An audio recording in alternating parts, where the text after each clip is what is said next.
NDA కూటమిలో కొత్తగా join అయ్యే పార్టీల గురించి, అలాగే కొన్ని నియోజకవర్గాలు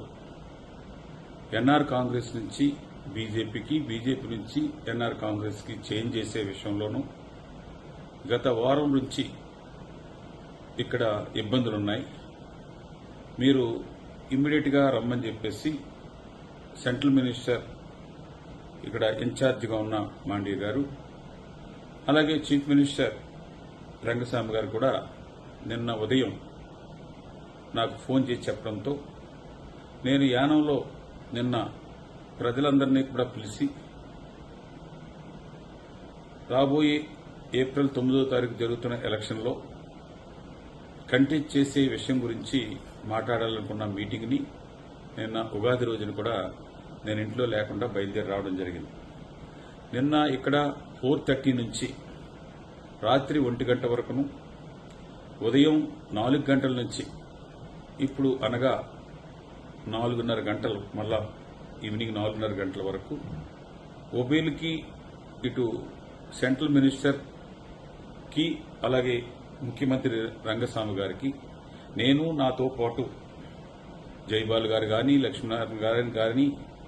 భర్త కానీ, అలాగే ఇంకా ఏకేడి కానీ, కీలంగో, వీరందరూ సహకారాన్ని తీసుకుని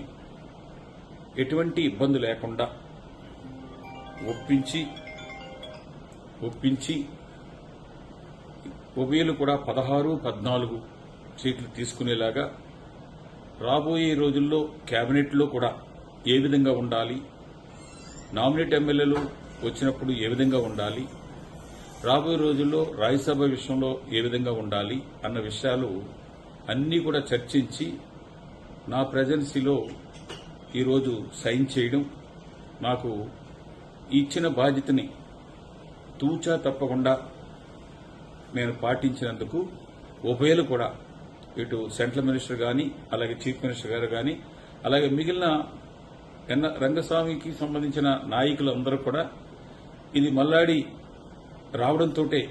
ఇంత జటిలమైన విషయాన్ని కూడా చాలా స్మూత్ గా చేసినందుకు సీఎం గారు, సెంట్రల్ మినిస్టర్ అందరూ కూడా నన్ను అభినందించినది మనస్ఫూర్తిగా. నేను ఒక తెలుగువాడిగా ఇక్కడికి వచ్చి నేను ఈ పని చేసినందుకు, నన్ను వీరందరూ కూడా గుర్తించినందుకు, అప్రిషియేట్ చేస్తున్నందుకు మనస్ఫూర్తిగా నేను వారందరికీ కూడా, నాకంటే బాగా పెద్దవాళ్లు, వాళ్ళందరికీ కూడా అభినందనలు తెలియజేస్తున్నాను. అలాగే నేను ఈరోజే యానం చేరుకుని రేపు నాయకులతోటి మీటింగు, కార్యకర్తలతో మీటింగ్ చేసి ఫర్దర్గా ఏ విధంగా వెళ్లాలో ముందుకు వెళ్ళడానికి నా అనుమతి, ప్రజల అనుమతి, నాయకులు, కార్యకర్తల అనుమతితో ముందుకు వెళ్ళడానికి నా ప్రయత్నం చేస్తానని, ఎప్పుడు కూడా నా ఊరు, నా యానం, నా ప్రజలు, నా పేదవాళ్లు అనుకునే విధంగానే నేను 36 సంవత్సరాలుగా నేను ఈ ప్రజా జీవితంలో వచ్చిన దగ్గర నుంచి కూడా తిన్నానా, పడుకున్నా అన్నది ఎప్పుడు కూడా చూడకుండా ముందుకెళ్తున్నాను. రాబోయే రోజుల్లో కూడా అదే విధంగా ముందుకు వెళ్తానని, మీ అందరి ఆశీస్సులు, భగవంతుని ఆశీస్సులతో ముందుకు వెళ్తానని చెప్పేసి తెలియజేస్తూ ఉన్నాను.